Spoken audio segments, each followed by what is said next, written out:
First night അല്ല, ആദ്യ രാത്രി. എല്ലാവരുടെയും ഉള്ളിൽ കാണും ഈ ഒരു ദിവസം. ഇത്രയും നാൾ അച്ഛൻ്റെയും അമ്മയുടെയും പൊന്നുമകൾ. എന്നാൽ ഇന്നു മുതൽ വേറെ ഒരാളുടെ ഭാര്യയായി. എൻ്റെ സ്വപ്നത്തിലെ ആ ഒരു ദിവസം ഒരുപാട് സന്തോഷങ്ങളും പുതിയ ജീവിതത്തിലേക്കുള്ള ആകാംക്ഷ നിറഞ്ഞതുമായിരുന്നു. പക്ഷേ വിധി അത് അനുവദിച്ചില്ല. എന്നിരുന്നാലും സ്വപ്നത്തിലെ ആ ഒരു ദിവസം ഒരിക്കലും മറക്കാനാകാത്തതും ഏറെ പ്രിയപ്പെട്ടതുമാണ്. എന്നിലെ ഭാര്യ എന്നേ മരിച്ചു. ഇതും വെറും അഭിനയമാണ്. താലി കെട്ടിയ പെണ്ണിനെ സ്നേഹിക്കാനും കൂടെ നിൽക്കാനും പറ്റില്ലെങ്കിൽ പിന്നെ എന്തിനാ അവളുടെ ജീവിതം നിങ്ങളാൽ നഷ്ടപ്പെടുത്തുന്നത്? ഇനി എന്താണ് ചെയ്യേണ്ടത്? കുട്ടികളുടെ ഭാവി ഓർത്ത് അവർക്ക് വേണ്ടി ജീവിക്കാമല്ലേ? അതാണല്ലോ നമ്മുടെ ചുറ്റുള്ളവരും പറഞ്ഞു തരുന്ന ഒരേ ഒരു കാര്യം. അതാണോ ശരി?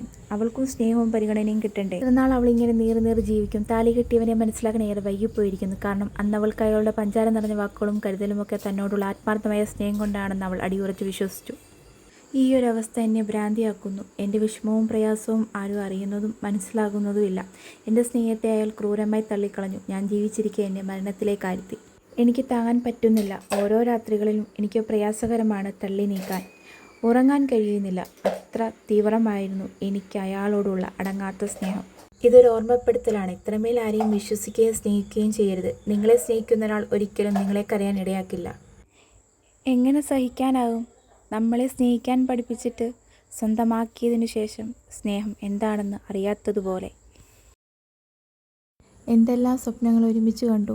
അല്ല, സ്വപ്നങ്ങൾ കാണിപ്പിച്ചു. ഒടുവിൽ ഒറ്റയ്ക്കാകുമ്പോൾ എന്ത് ചെയ്യണം ഇനിയെന്ന് പറയാതെ പോയി. എല്ലാത്തിനും ഉത്തരമായി നിശബ്ദത മാത്രം. എന്നോട് ഇങ്ങനെ ചെയ്യാൻ എങ്ങനെ പറ്റുന്നു അയാൾക്ക്?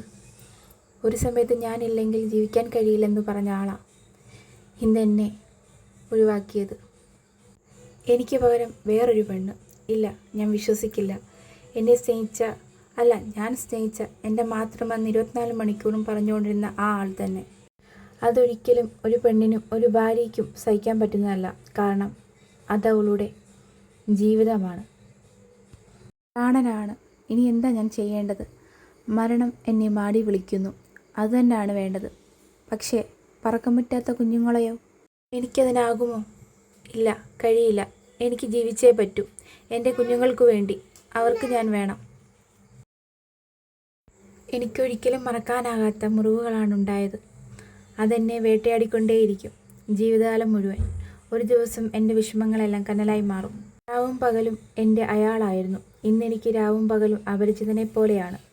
ഓരോ നിമിഷവും സ്നേഹത്താൽ വലയപ്പെട്ടിരുന്ന ഞാൻ ഇന്ന് അനാഥ. ജീവിതം ഇതാണ്. നമ്മൾ ആഗ്രഹിച്ചതൊന്ന് കിട്ടുന്നത് വേറൊന്നും. അതിനേക്കാൾ ഉപരി ഭാഗ്യം വേണം. അതുമില്ലാത്തവളായാൽ എന്താ ചെയ്യുക? ഈ ഒരവസ്ഥ ആർക്കും വരാതിരിക്കട്ടെ. ഇത് വെറും വാക്കുകളല്ല, ജീവിത യാഥാർത്ഥ്യമാണ്. നിങ്ങൾക്കിത് നിസ്സാരമായി ചിലപ്പോൾ തോന്നിയേക്കാം. എനിക്കിതെൻ്റെ യാത്രയാണ്. ഇതിവിടെ തീരുന്നതല്ല, തുടരും.